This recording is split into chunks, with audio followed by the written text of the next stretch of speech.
Hello and welcome. Good evening to everyone as you come into tonight's program. I'm Omar Acevedo and I'm the Literary Program Coordinator at the Mark Twain House and Museum. And I am absolutely delighted to host this evening's program on behalf of our museum here in Hartford, Connecticut. Tonight we are welcoming Don Bliss and welcoming back Steve Courtney for a discussion of Don's book, Mark Twain's 10 Lessons for a Healthy Democracy, Keeping the Republic. I'll be introducing our guests more formally in just a moment, but first I want to thank our sponsors for this event. The Mark Twain House and Museum's virtual programs are produced in part with support honoring Frank Lord, a beloved trustee of the museum who passed away a few years ago. We are happy to honor his memory with these programs. We are also incredibly grateful to the Wish You Well Foundation and Connecticut Public WNPR for supporting tonight's program and all other virtual programs. We encourage you to have a conversation in the chat alongside that of our guests. If you have a specific question for Don or Steve, you can go ahead and post that directly into our Q&A section. Please also note that you can click on live transcript to see live auto captioning of this event. You can find the live transcript in the bottom of your screen. Now on to our introductions. We will start with Steve Courtney. He is the author of Joseph Hopkins' Twitchell, The Life and Times of Mark Twain's Closest Friend. The Loveliest Home That Ever Was, the story of the Mark Twain House in Hartford, and Mark Twain's Hartford, among other works. Where was I? He is a co-editor and along with Peter Messent and Harold K. Bush of the Mark Twain. So sorry, lost my place there. He is the co-editor of the Mark Twain Joseph Hopkins Twitchell letters. He has been a journalist for 40 years, much of the time at the Hartford Courant, and has served as publicist, curatorial special project coordinator, and curatorial jack of all trades at the Mark Twain House and Museum. Our author is Don Bliss. After graduating from Harvard Law School, he served in government for 13 years and practiced law for 30 years. Currently, Don teaches courses on Mark Twain and politics at the Osher Lifelong Learning Institute at American University and Johns Hopkins University. He is the author of numerous articles about Mark Twain and 5 books, including tonight's book, Mark Twain's 10 Lessons for a Healthy Democracy, Keeping the Republic. He is also the great-grandson and grandson of Mark Twain's publishers. And that's all from me, so please sit back and enjoy, but just don't forget to post your questions in the Q&A. You can do that at any time during Don and Steve's conversation. So I will turn it over to these gentlemen. Enjoy the talk.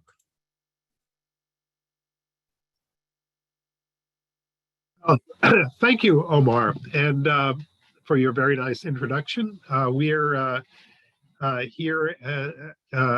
We are not physically at Mark Twain House and Museum, obviously. I'm in my home in Connecticut, and Don is in Bethesda, I believe, where he lives. And when we first heard about Don Bliss and his work on Mark Twain and politics, the name absolutely caught us. So Elisha Bliss was Mark Twain's publisher for his first and best-selling book, The Innocents Abroad. He was a good part of the reason that Mark Twain came and lived in Hartford altogether. And so we were surprised to hear that there were Blisses still around. It filled us with bliss, you might say. So anyway, no more bad jokes. Don has as Omar pointed out, has an extensive political career, and he is an educator. He has held all kinds of roles, but then at one point he decided to to produce a book on Mark Twain and politics. So the sort of the first, obviously there was a family connection on, but and you were in politics. How did the two come together, the Mark Twain and your interest in politics to begin with? Well, it's good to see you again, Steve. Well, you nailed it when you said, that's right, I have this family connection. So there's always been an interest in my family. Our bookshelves at home are filled with Mark Twain's books. And so when I had a little more time and reflecting on my over 50 years in the Washington, D.C. area, working sometimes in the government and sometimes as a private lawyer working on government-related issues, I was sort of a firsthand observer of how Washington works and how sometimes it doesn't work so well. And, given Mark Twain's sort of multifaceted legacy, not only a great American author and humorist and global celebrity and widely quoted pundit, anti-imperialist, he was also a political commentator, a much sought after commentator. And so it sort of combined my two interests. What is it that doesn't work so well about our democratic republic? What did Mark Twain have to say about it? That just intrigued me, and it was an opportunity to combine these two interests, the family interest and sort of searching for common sense wisdom about some of the things that may go wrong and some of the things that we could do better in our democracy. Now, of course, your first work was a bit longer than the one we're talking about tonight. I cannot pull both up. This is what Don and I worked on back in the early 2010s. Mark Twain's Tale of Today. Halley's Comet returns. The celebrated author critiques American politics. This is I think I always told you, Don, that the title is probably too long, but whoever listens to editors. Here's the one we're talking about today, a bit thinner. It's Mark Twain's 10 Lessons for a Healthy Democracy. It's always eye-catching to have a list, and I think that Don has thought of that too. And then I love the subtitle, Keeping the Republic, which I think you could probably tell us is from a famous quotation, isn't it, Don? Yeah, Benjamin Franklin responding to a woman who asked him, do you think we're, what kind of a government have we created? And he said, it's a republic if you can keep it. Yes, right. So here we are trying to keep it. The Mark Twain's Tale of Today came out again in an updated edition in 2016. And when things perhaps in the political world were sort of heating up in various ways. But I guess, what moved you to put together this smaller edition, this more compact version? Well, I guess you mentioned both books, and I guess it all started really. My epiphany was a Mark Twain Tonight program by Hal Holbrook. I watched Hal Holbrook in his performances over the decades on many occasions, but this particular one was at the Warner Theater in Washington, D.C. Right after the invasion of Iraq, and it was an inside the beltway, we call it, audience. And when he was talking about Congress in Mark Twain's words, everybody was roaring with laughter. There's no Native American criminal class except Congress. Suppose you're an idiot, and suppose you're a member of Congress, but I repeat myself, and so forth. So everybody thought that was hilarious. Many of them worked for Congress in the audience. But then he got to talk about his anti-imperialism, his views about unjust wars and preemptive wars, and suddenly there was a stone silence in the auditorium. You could hear a pin drop. And it just struck me that this is so relevant to what's happening today. So you and I, we worked on this book, but then in the last few months, in the last year or so, there's been so much recent media and congressional and public attention on threats to democracy today. We have this in our nation, a cultural and political divide, a voter loss of confidence in our governing institutions, the abuse of executive power, the outsized role of money in politics and the legislative process. We have a politicized media, rising income inequality, and then now we have international aggression on multiple fronts, and most seriously with Putin and Ukraine. And there was a recent respected poll that said that 69% of Democrats and 69% of Republicans believe our democracy is in danger of collapse. Obviously, though, the Republicans and Democrats think it's in danger of collapse for very different reasons. And so I was up sleeping, having trouble sleeping one night, and it occurred to me, maybe I should revisit Mark Twain, the Mark Twain of the Gilded Age, and see if there are some common sense ideas there that resonate in today's environment when we are looking at the state of our democracy and wondering what are the fault lines, what are the problems that are threatening our viability as a democratic republic, and to try to put this in the context of lessons we can learn from Mark Twain that are applicable to our circumstance today. So that's kind of the reason I got into this to this new book, to sort of update it in the context of the threats that we perceive to democracy today, that we see on the media and that we hear from our politicians on a regular basis. So you've isolated 10 lessons. I guess this is the point at which we'll go on to what are these 10 lessons? Yeah, I don't know. I chose the 10 maybe because that's a good number, but in going through, Mark Twain obviously was a voluminous writer, not only his novels and his short stories, his essays, his soliloquies, his letters to the editor, his interviews, his lectures, his 3-volume autobiography. There's just a lot of resource to look to, and there are certain themes that come out of that material that seem especially relevant to me today. And so I tried to pick those 10 themes that are recurring themes in his writings and speaking, in his speeches, that resonate most in today's situation. And so to summarize both the 10 lessons and very briefly why I think they resonate today, let me say, first, Twain was convinced that democracy only works if voters are well informed and actively engaged in the political process. He believed that we must upgrade our civic education, which has taken a backseat these days to STEM, science, technology, engineering, and mathematics in our school curriculum. And I was watching on television the other night, former Obama speechwriter John Favreau has been doing focus groups around the country to get a better understanding of our citizenry.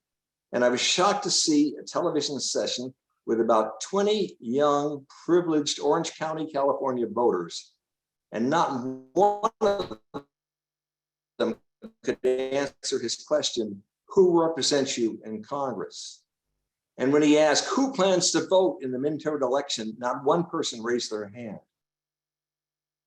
And there was a recent poll that said only 25% of the American people tell you what the separation of powers means. What are the 3 branches of government? In fact, there's even an incoming US Senator that could not identify the 3 branches of government. So obviously, Mark Twain was right in that voters need to be much better informed about how our democratic republic works and more engaged in the political process if democracy is going to work. The second lesson I took from Mark Twain is that patriotism is loyalty to country when it's right, not loyalty to party, persons, or institutions. False patriotism, in Twain's view, leads toward autocracy. It stirs up unjust wars and domestic violence. He was very careful to distinguish between false patriotism and the patriotism which is love of country when it's right and speaking out when it's wrong. Third, loyalty to a political party above loyalty to country endangers democratic self-government. As Twain wrote, and I quote, "It's an accepted law of public life that a man may soil his honor in the interest of party expediency, must do so when party expediency requires it. Politicians do wrongful things every day in the party's interest, which they could not be persuaded to do in private life." Now, for evidence, quite frankly, simply compare the private remarks of some And compare the private remarks to the public statements of some of our congressional leaders describing what happened on January 6th and the attack on the Capitol. What they said privately, very different from what they've said publicly. Fourth, Congress should reflect the will of the people, not moneyed lobbyists, partisan politics, or personal ambition. Voters should elect independent thinking representatives who put the country above party and personal aggrandizement. The influence of money in the legislative process creates a plutocracy where the wealthy rule and then not a democracy. Fifth, I'm going to ask you to pause for a second. Omar, there does seem to be a little bit of distortion in the audio. Is there something that can be done, or does it have to do with the perturbations in the universe? Yeah, unfortunately, I think that may be related to Don's Wi-Fi on his end. Okay. Well, we can hear most of it, and I think we'll head on.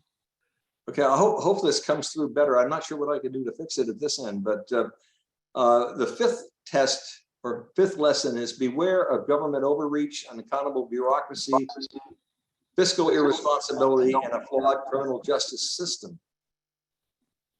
Twain criticized the abuse of presidential power, and he wrote that Teddy Roosevelt's White House can, and I quote, concentrate and augment power in the Capitol by despoiling the states of their reserved rights, packing the Supreme Court with judges friendly to its ambition, and kicking the Constitution into the backyard whenever it gets in its way. Interesting comments in light of some of recent developments. And sixth, achieving a more perfect union means righting the wrongs of racial and gender discrimination. In novels like Huckleberry Finn and Pudd'nhead Wilson, and satires about discrimination against the Chinese, or speeches urging the vote for women, the mature Twain recognized that a healthy democracy requires full participation by all of our diverse populations. 7, a free and independent press should hold government accountable. While Twain touted the value of an irreverent press, he worried that corporate and political control of the press encourages sensationalism and a shaping of opinion over truthfully conveying the facts. 8th, church and state must be rigorously separated. In Connecticut Yankee, Hank Morgan opines, and I quote, an established church is an established crime and a political machine that means death to human liberty and paralysis to human thought. Thus, Twain warned legislatures not to pass laws that tell us what we must revere, laws which punish us when we decline to obey them. Now, in light of recent Supreme Court decisions, you might recall Hank Morgan's admonition to confine, quote, public religious teaching to the churches and Sunday schools, permitting nothing of it in my other educational buildings, end quote. And 9, innovation, invention, and a skilled and organized workforce are the engines of a dynamic free economy. Twain was a strong advocate of free enterprise, which enables and rewards innovation and invention. But he condemned the worshipers of the almighty dollar and the robber barons who accumulated wealth through monopolistic practices, abuse of competitors, consumers and workers, and by lobbying for government subsidies, what today we might call corporate welfare. And finally, number 10, US foreign policy should respect the self-determination of all people and seek the peaceful resolution of disputes through diplomacy. Twain's empathy for oppressed populations and his opposition to unjust wars and foreign occupation are very well known. He greatly feared that military intervention fueled by a military-industrial complex, false patriotism, and religious fervor would inevitably lead to autocracy. So those are the 10 points. I hope some of it came through clearly.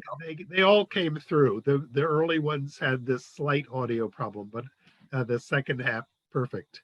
But I think the first one is that really is the key one, is that democracy only works if voters are well informed and actively engaged in the political process. I mean, he was very concerned about the apathy of so many voters who sat at home while the primaries selected candidates that were not acceptable to when they came to the polls on election time. So it was very important from Twain's view that that people be trained, as he used the word, in good citizenship at the mother's knee and throughout their experience in school and life. The most famous, well, maybe one of the most famous works that he, in which he talked about American democracy and its drawbacks and strengths, is, of course, what he called the Gilded Age, which he called with Charles. It became a catchphrase that we use over and over again today. It was called the Gilded Age, A Tale of Today, which you incorporated for your title in the original book. So that book had it sort of summarized all of these things, didn't it? The Gilded Age. Well, The Gilded Age was actually, as you know, his first novel. He wrote it with Charles Dudley Warner, an editor of the Hartford Courant, and it was the first time that each of them had attempted to write a novel. And it started out as just a story about the speculative nature, the get-rich speculation of a lot of Americans out in the Midwest. But as Twain started to read the scandals about from the Grant administration in the New York Herald and Tribune, the Gilded Age turned into something of a roman à clef about all the scandals and the way Congress doesn't work. It's not just about Congress and corruption in Congress. It's also about our judicial system and how the media interacts with Congress and so forth. But I think that the thrust of the Gilded Age is really the corruption in Congress. And I think many of the lessons in the Gilded Age are still quite relevant today. Twain shows how the outsized role of lobbyists representing deep pocket special interests in influencing legislation, and how money greases the lobbyist influence, granting access and favoritism. He talks about the quid pro quo, the legislative rewards for political contributions. We call them earmarks today. He talks about congressional self-dealing, how specific legislation enriches its sponsors, as famous Senator Dilworthy, who is modeled after a real Senator Pomeroy, who was convicted of bribing his way into a third term in the Senate. As Senator Dilworthy explains, his first principle of legislation is, I never push a private interest that is not justified or annulled by some larger public good. Now, there are many contemporary applications of this principle. A former Speaker of the House purchased property and then proposed a nearby highway interchange, which he funded with an earmark appropriation, which dramatically increased the value of his property. An appropriations committee chair earmarked millions to beautify his own neighborhood. And another one earmarked funds for a university that employed her spouse. So we see an example of Senator Dilworthy's first principle today, which Mark Twain satirized in The Gilded Age. Now, The Gilded Age got mixed reviews when it came out, but interestingly, 100 years after it came out, I think about 1873, the famous social historian Gary Wills wrote an essay in the New York Times and said it's the best political novel written. It's probably the first political novel written in the United States. And it says it grows every time you read it. And that Mark Twain's wisdom is over 100 years old, but it endures forever, his wisdom about our political system and the way Congress should work. Now, Congress works better today than it did during the Gilded Age and during the Grant administration. You don't have the outright bribery that you had in the Gilded Age, but you'd have to be an idiot in Congress to bribe anyone, since there's so many legal ways to enrich oneself through loopholes in the campaign finance laws that create this enormous opportunity to raise money and burnish one's lifestyle as a member of Congress. And the way the lobbyists often will, by raising money for a member of Congress, get special access and treatment by members of Congress. So what Twain wrote about so perceptively, Ward Judge says in his introduction in the Oxford edition, that Twain had this remarkable capacity to understand how the parliamentary procedure worked. and how it could be manipulated by members of Congress. And the Gilded Age certainly demonstrated that, because, as you may recall, Mark Twain, for a very brief time, was a legislative assistant to a senator from Nevada. Although they didn't get along too well, and Twain continued to work in the Capitol as a reporter during the Andrew Johnson administration. So with that experience, and with the experience out in the Nevada territories covering the legislature, and with his experience in Hawaii, seeing the Hawaiian legislature, and even going back to his days as a young adolescent in his brother's Hannibal newspaper, he was covering corruption in the Missouri state legislature. So he had a lot of experience and could identify it, and had a remarkable capacity to explain how it works. And what's so intriguing to me is that, while it may work a little differently these days, some of the same troubling misuse of the legislative process exists today, as identified by Mark Twain in Gilded Age, and in so many of his other writings, including some of his writings from Capitol Hill when he was a reporter in 1867 and 68. Well, the Gilded Age, people say that there's a second Gilded Age today, and although they use the less graceful term income inequality, is that something that you have found in your researches? Well, given my interest in this, I'm always clipping newspaper articles and columns when something that Mark Twain said resonates with me. And almost every day there's something, if Mark Twain's not quoted directly, at least there's something that happens that you think, well, gee, Mark Twain had something to say about this. And that's certainly true.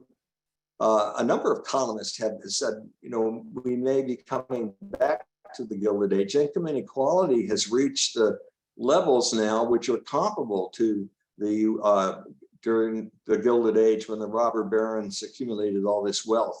Income inequality and the fact that the working class and the middle class is sort of stagnated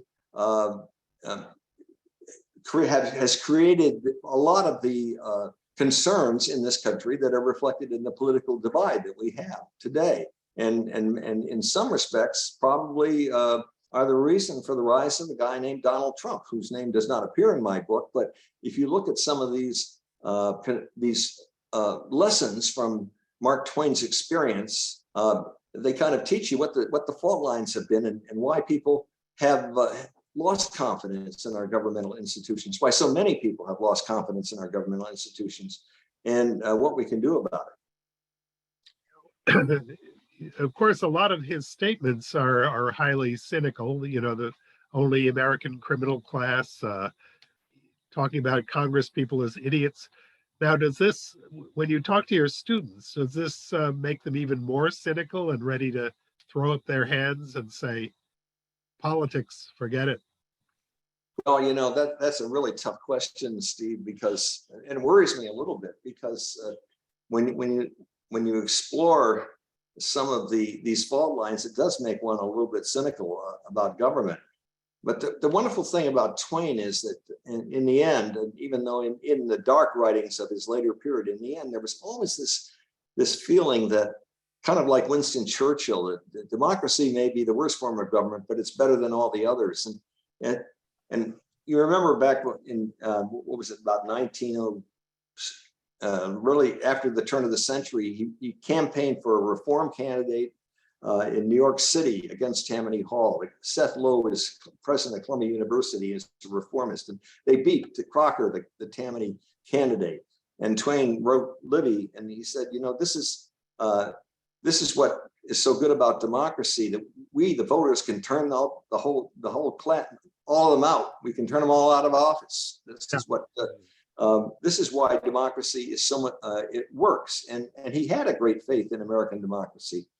And one of my favorite Mark Twain's quotes is that and that's why lesson number one is really the key to the whole thing, an informed and engaged public, because Mark Twain said it cannot be well or safe to let present political conditions continue indefinitely. They can be improved, and American citizenship should rise up from its disheartenment and see that this is done. So it's a call, it's a clarion call to us as citizens to expect more from our government, to expect more from our elected representatives. Twain was, he did these wonderful satires about negative politics, running for governor, and Mark Twain presidential candidate, where he satirized the way politicians demonize their opponents. I don't know about you, but we have a lot of ads now on TV here in this area, and they're all pretty much negative about the opponent. A lot of it, hyperbole, negative hyperbole about the opponent. But Twain was very much against this kind of negative advertising because he thought it avoided the real issues that were concerned to voters. And if you want to use a modern example of the problems created by this negative advertising, I use the example of, let's say, Delta and American Airlines are competing, and Delta puts on an ad and says, if you fly American, you're going to crash and you're going to have a fiery crash. Now, is that going to create confidence in flying by anybody? I mean, obviously, Delta would never do that, because that would create total concern and fear about flying, which would not help Delta or United. And so much of this negative advertising, where billions of dollars are being spent today, has the effect of creating cynicism about elected representatives and about their government. So Twain wanted to see elected representatives who thought independently, who could compromise, who could work together, who could listen to another person's position and come up with solutions that were in the interest of the public, and not just in the interest of their reelection, or especially not in the interest of their political party. I do notice that your list is nicely bipartisan. It has a number of things to do with for the press, of information and all of that, but there's also government overreach, and there's free enterprise, which may not be emphasized as equally by both parties. So it's what party do you think, this is a terrible question that I've been asked before, but what party do you think he would have been in if he was around today? He switched parties, didn't he, in the middle? Absolutely. Well, you know the story. I mean, Mark Twain experimented with a lot of different parties in his life. He started with the Whigs, and then the Know Nothing Party and the American Constitutional Party, and then he voted for in 1860, and then he sort of associated with Republicans mostly in his younger life. And then in 1884, a very dramatic election took place between James Blaine of Maine and Grover Cleveland, and he thought Blaine was corrupt, tainted by the scandals of Credit Mobilier and the Grant administration, and that Cleveland was a man of great integrity and had stood up to the political machines as a mayor of Buffalo and New York. And so he decided he would not vote for Blaine, even though all of his neighbors in the farm up there, Steve, where you live, all of his neighbors were staunch Republicans and would not consider voting for anybody other than a Republican. Twain broke with them and he became a mugwump, and the mugwumps were independents. And he said, in a sense, he'd always been an independent. He said he'd never joined a political party or a church for that matter, although he's very active in both. He did campaign for presidency, campaigned for Rutherford B. Hayes and James Garfield, and he ended up supporting Grover Cleveland and became a very close correspondent of Grover Cleveland because he admired his integrity and his record of achievement over whatever the political platform might be, which he thought were just empty promises made during campaigns that were never kept anyway. So Twain was essentially an independent. And I think that he goes all the way back and tells the wonderful anti-donut story of his youth, where they had this little organization, and one of the people that ran for president would give out free donuts, and they were offended by this. So they decided to put up a candidate, and their candidate lost terribly. And the next time they said, we won't put up a candidate. We will simply say that we will vote for the best person, the person of character.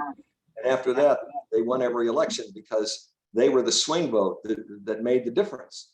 Now, if you look at the United States today, 40% of the American public are independents. Only 28% are Republican, 30% are Democratic. So the independents have a tremendous power in determining the outcome of an election, but they're just not organized. So Twain's solution to that would be to organize the independents more effectively. And I don't think that means, as he learned from his anti-donut experience, it doesn't mean putting forth a third-party candidate, because usually a third-party candidate, whether it's Ross Perot or Ralph Nader, is a spoiler. But it means insisting upon character and record as a person who's truly qualified and to be president, or to be a senator, or to be a member of Congress, and putting the persuasive, organized vote of the independent behind that person to ensure that you have quality people of both parties who will work together in the national interest, and then will put loyalty to their country and the public above the loyalty to their political party. And I think that's where Twain comes out. That's a bit, I'm going to ask a slightly unfair question because we didn't discuss this one at all beforehand. But you once told me a story about an incident of the Watergate era, when there was this Saturday night massacre, and you made a stand of integrity at that point. Am I correct? Well, I don't want to oversell it, but you don't want to brag. I worked for a guy named Elliot Richardson when he was the Secretary of Health, Education, and Welfare, and when he became Attorney General, he offered me a job, a similar job to the one I had at HEW, and I accepted it. But he said, for those of you that remember this history, he said to me, I want to get this Agnew thing behind me. He's having a little problem with the vice president accepting bribes, and they wanted to get the vice president to resign. So Vice President Agnew resigned, and Nixon picked Jerry Ford as his new vice president. And so Richardson said, wait until I get this Agnew thing behind me, come over, and I want you to work with me at Justice. So I was all set to start on a Monday, and then I was watching TV on Saturday night, and Elliot Richardson resigned in the Saturday Night Massacre. So the Justice Department said, yeah, you can come over if you want. I said, I don't think I will, because I think the circumstances have changed, and so I didn't go. I think that Elliot Richards did the right thing and putting the country first. And the issue was the president wanted him to fire the special prosecutor, the independent counsel, who was insisting that the tapes be made available to him, the Nixon tapes be made available. And so Nixon ordered Richardson to fire him, and Richardson refused. He said, I can't fire him. I think it's in the interest that he, continue with the job. And so Richardson resigned rather than fire him. So that was what happened.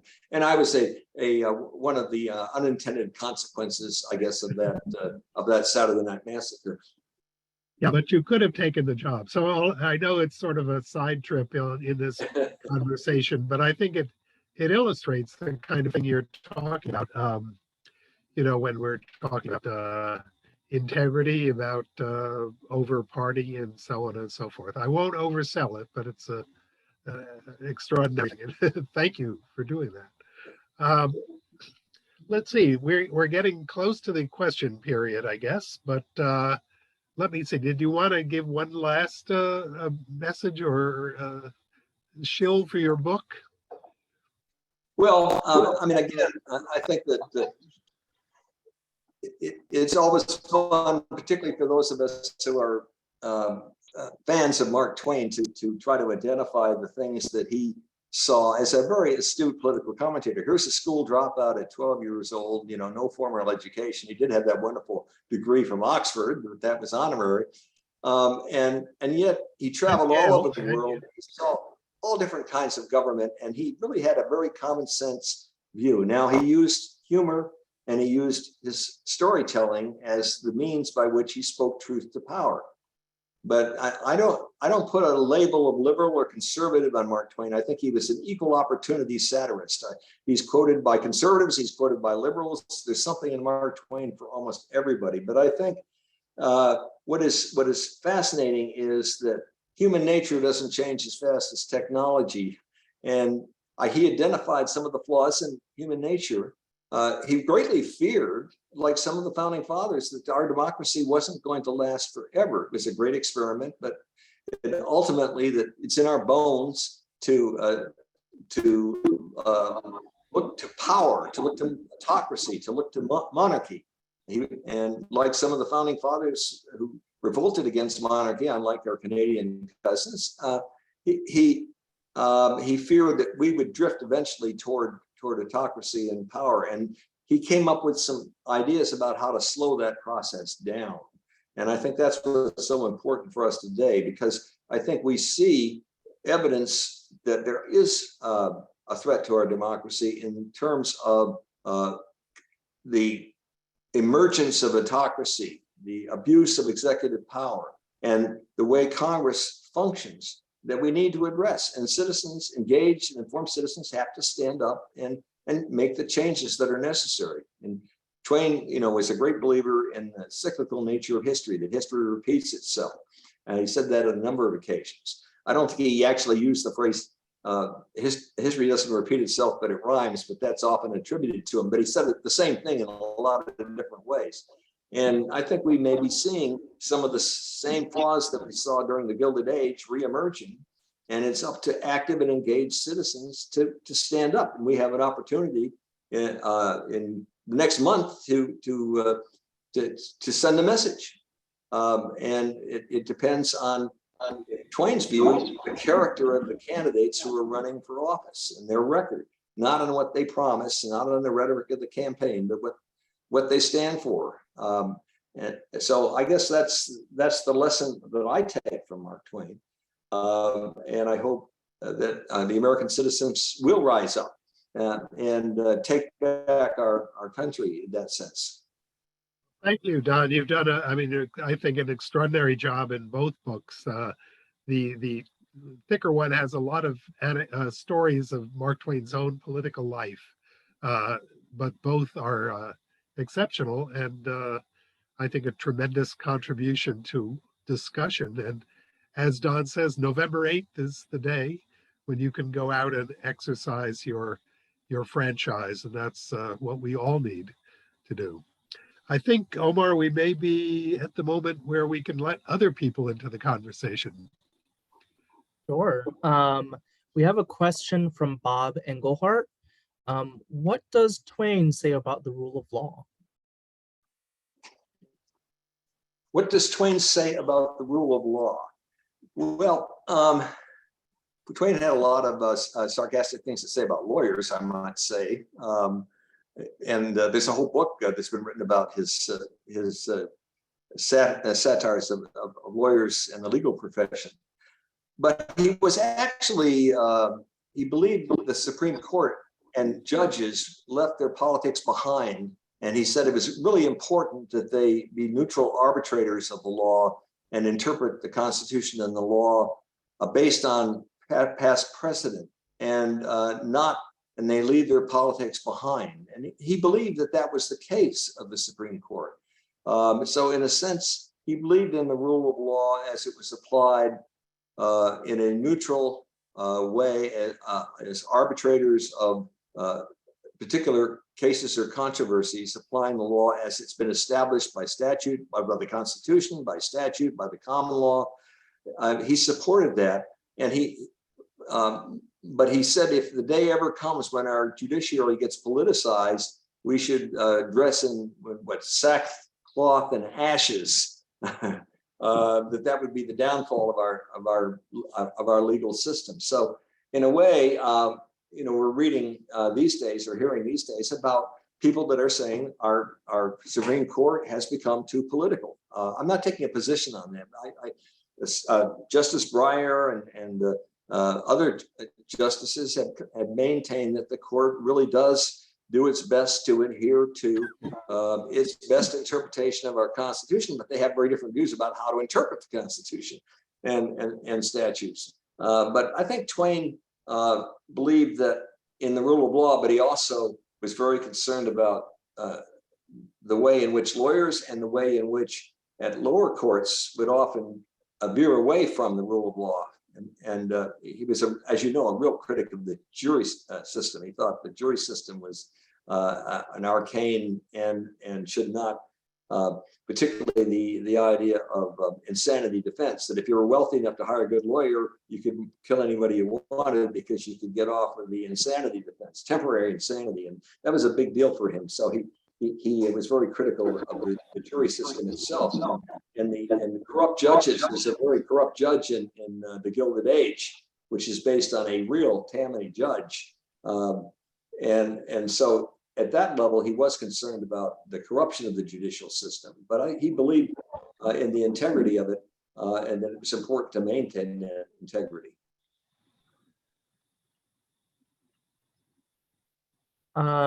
George Hammond has a question. He has a few questions, but we'll start off with question 1. Where's the sweet spot between cynical realism and energetic attempts to improve politics? What is it? And could you repeat that one time? What is between cynical realism and energetic attempts to improve politics? And where does he stand on that? He just wants to know generally what might be the sweet spot between those two extremes. I wish I knew the answer to that. I get this question in my class sometimes too. That where is that line that he draws? I mean, people have said if you're not loyal to your president, if you're not loyal to your government, don't you just have anarchy? And where do you draw the line between just rebelling against what you think is unfair and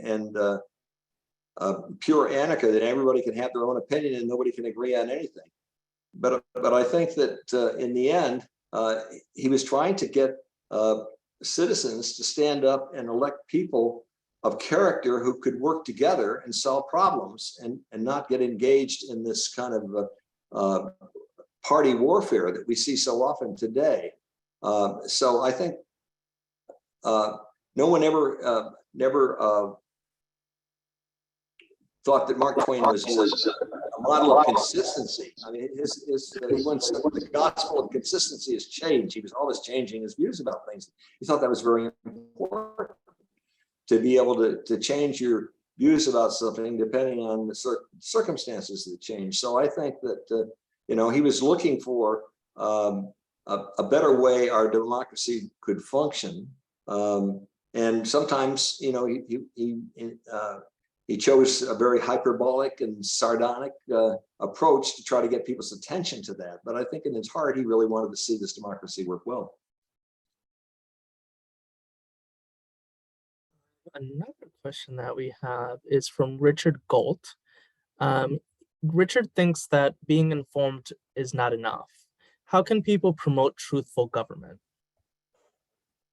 Well, Mark Twain would certainly agree with that being informed is only half of the equation. Being engaged is the other half. And, there are so many access points to government. Obviously, the vote is critical. But when you think about it, in our federalist system, there are 90,000 different governments. There's federal governments, there's state governments, the local governments, there are regional governments, there's single purpose governments. There are lots of ways you can access people that have power and responsibility. And then you have bicameral legislatures in every state except Nebraska. And then you have state courts and federal courts if you want to bring a lawsuit. And then you have the Administrative Procedure Act and rulemaking if you want to address issues in particular government bureaucracies. And then you have the press. You can write letters to the editor. You can do an op-ed piece. You can be an anonymous source to a reporter if something you see is wrong. And most importantly, you have organizations where you can mobilize to address an issue that's important in your view about what's in the public interest.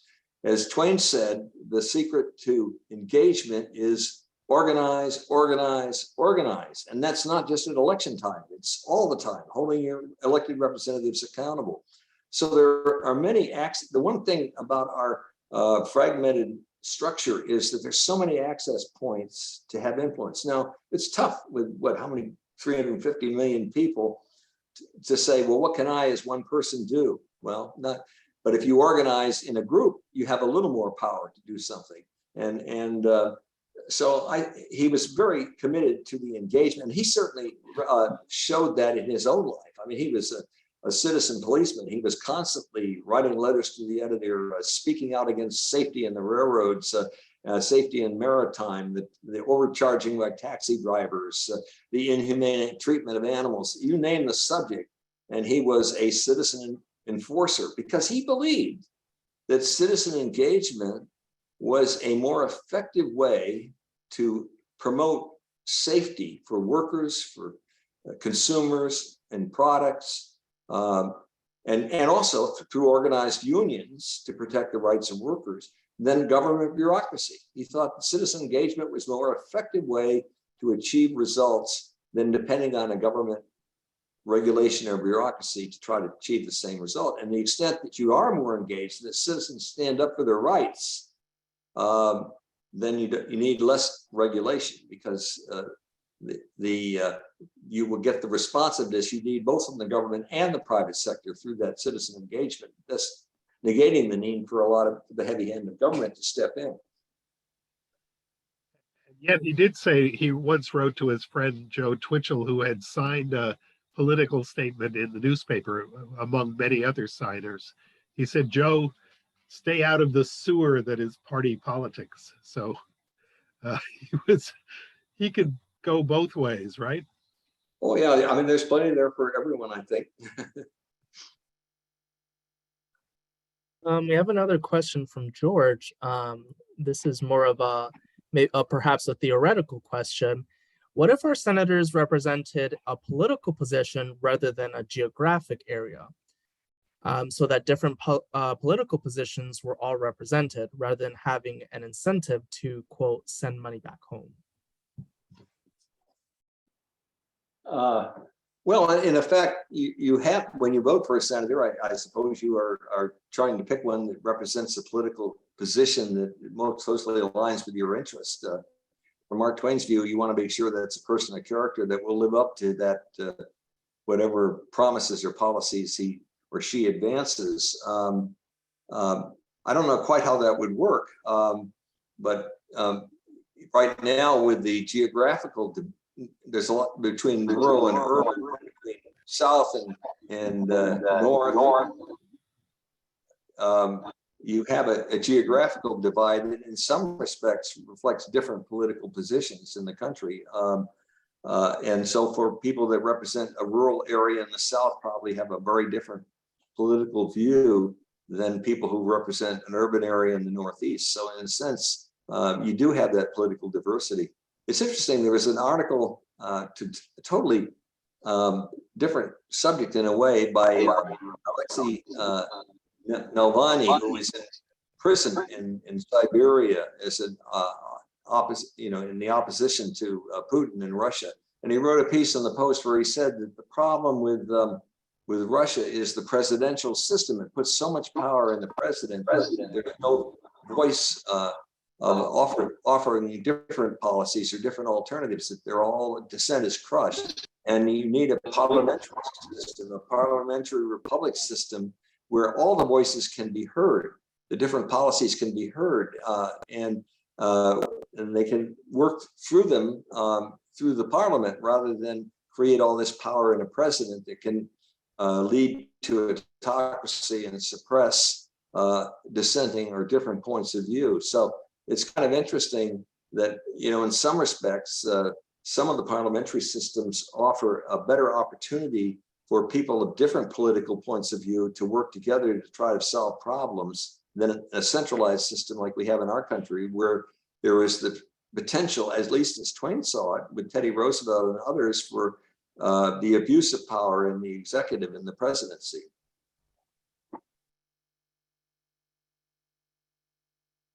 Okay, and we have another question from George. This seems to be our final question for the evening.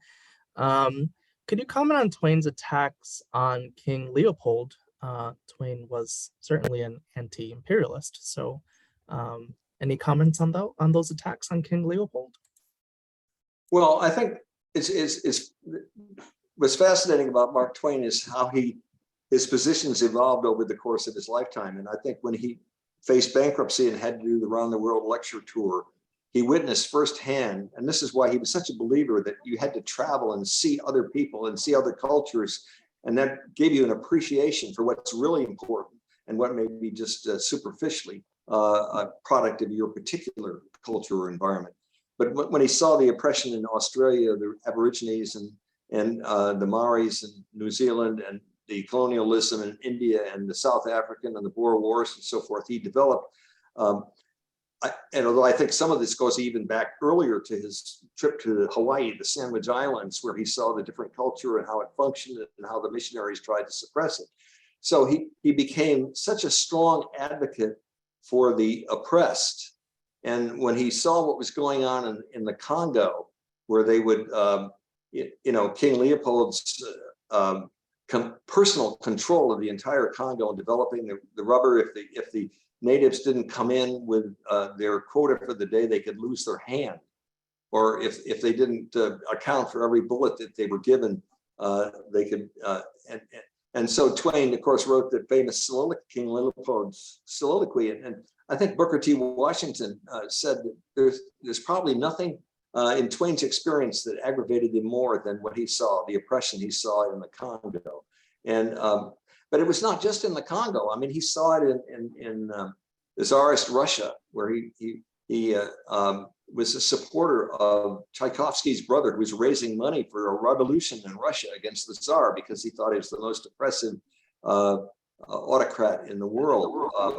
And of course, in Connecticut Yankee, he talks about an attempt to bring democracy to a country where the divine right of kings and the established church is oppressing the people there. And you see this in Innocents Abroad from his earliest writings, the criticism of the classes and the nobility and the way they suppress the masses. So, I think King Leopold was probably, he became so incensed about that and so concerned about it that it really, he took these things in a very emotional way. And it may go back to, I guess one could be a psychologist and say some of the demons that of the tragedies of his personal life made him much more empathetic to the people who were oppressed. And there's that famous, in the soliloquy, it's a little bit hyperbolic, but the one thing is that picture of the man looking at the hand of his daughter, the severed hand of his daughter, and the idea that Kodiak never lies. The picture never lies. The picture tells 1,000 stories, and that had such a dramatic effect. And King Leopold was so upset by Twain's criticism that he wrote a rebuttal to Mark Twain from King Leopold himself to try to defend himself. After all, he was Christianizing, bringing salvation to the people of the Congo, in his view. Thank you so much. Well, we've reached the end of our program. Is there anything that either you or Don or Steve, you want to close out with? Steve, I'll give you the last word. Well, I would just say buy his book. I think that somehow you're getting information on how to do that. It's published by a wonderful political bookstore in Washington called Politics and Prose. And that's there it is. I think it's being flashed up right now. So they have the exclusive book, not on Amazon. So don't try to go there and find it. Yeah, there's sort of a rivalry between independent bookstores and Amazon, which is putting a lot of business. So I decided to support the independent bookstore on this one. Good on that. Excellent. Thank you so much, Don and Steve. And thank you to our audience as well for joining us this evening. If you joined us late or want to go back and rewatch the program, you can do so on our YouTube channel. I put the link in the chat, but you can find us by simply searching Mark Twain programs on YouTube. And please go on our website as well to check out our events page to see all our upcoming programs. We're gonna be very, very busy this fall with a lot of programs on politics, on current events, on horror for October. So please join us for a future event. Thank you again for joining us, and have a lovely evening. Thank you, Omar. Thank you, Steve. Thank you. Thank you. Thank you, Doug.